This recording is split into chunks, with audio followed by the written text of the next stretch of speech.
क्या नंदी महाराज ने कहा कि श्रवण, कीर्तन और मनन मुक्ति के लिए सर्वोत्तम साधन है? नमस्कार। इस वीडियो में हम श्री शिव महापुराण के विद्येश्वर संहिता का तीसरा और चौथा अध्याय सुनेंगे, जिसमें साध्य साधन विचार और श्रवण, कीर्तन और मनन इन तीन साधनों की श्रेष्ठता कवर्ड है। विद्येश्वर संहिता में तीसरा अध्याय, साध्य साधन आदि का विचार।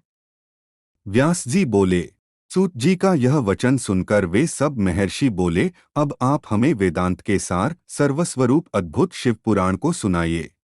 मुनियों का यह वचन सुनकर अतिशय प्रसन्न हो वे सूत जी शंकर जी का स्मरण करते हुए उन श्रेष्ठ मुनियों से कहने लगे।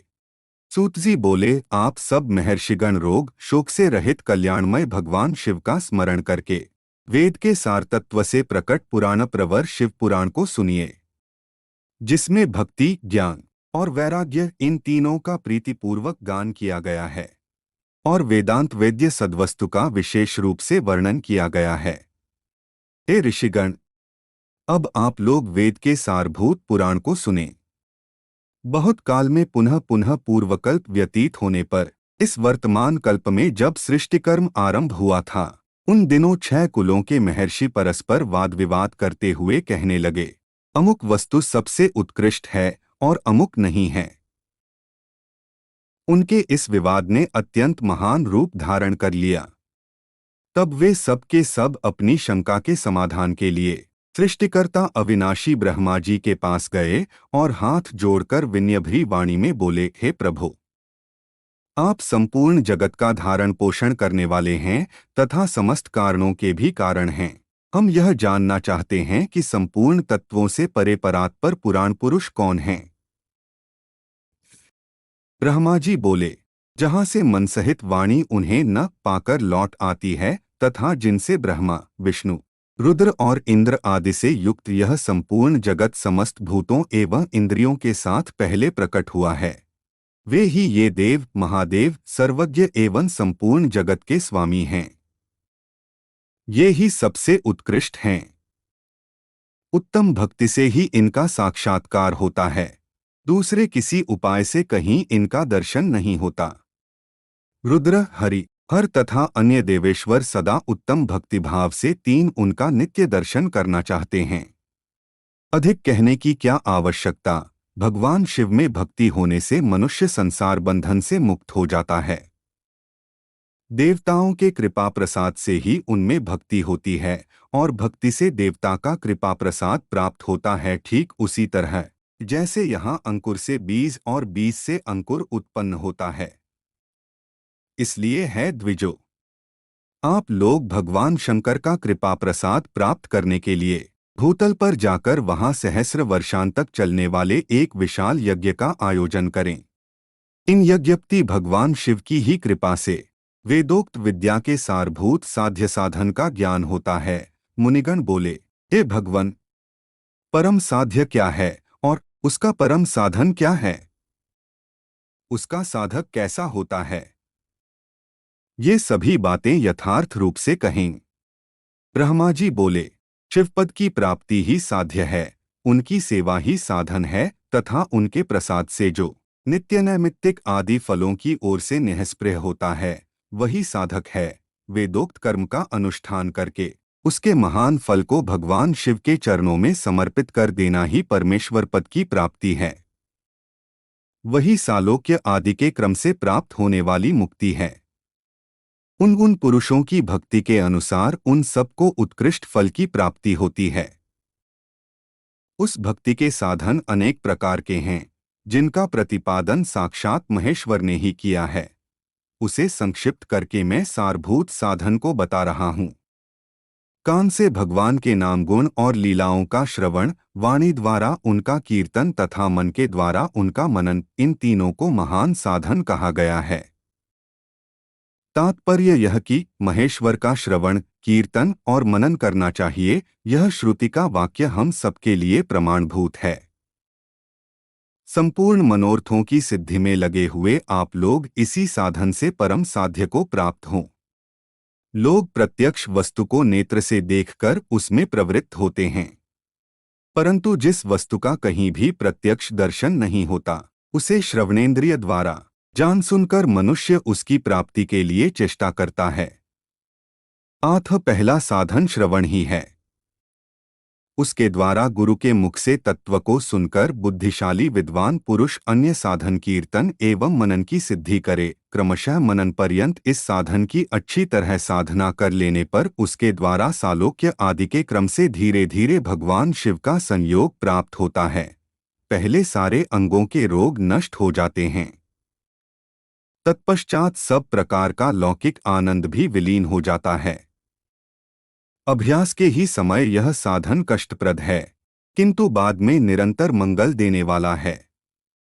इस प्रकार श्री शिव महापुराण के अंतर्गत प्रथम विद्येश्वर संहिता में साध्य साधन विचार नामक तीसरा अध्याय पूर्ण हुआ।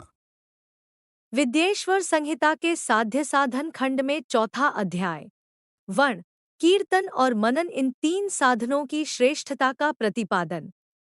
मुनिगण बोले, हे ब्राह्मण, मनन कैसा होता है, श्रवण का स्वरूप कैसा है और उनका कीर्तन कैसे किया जाता है, यथार्थ रूप में आप वर्णन करें।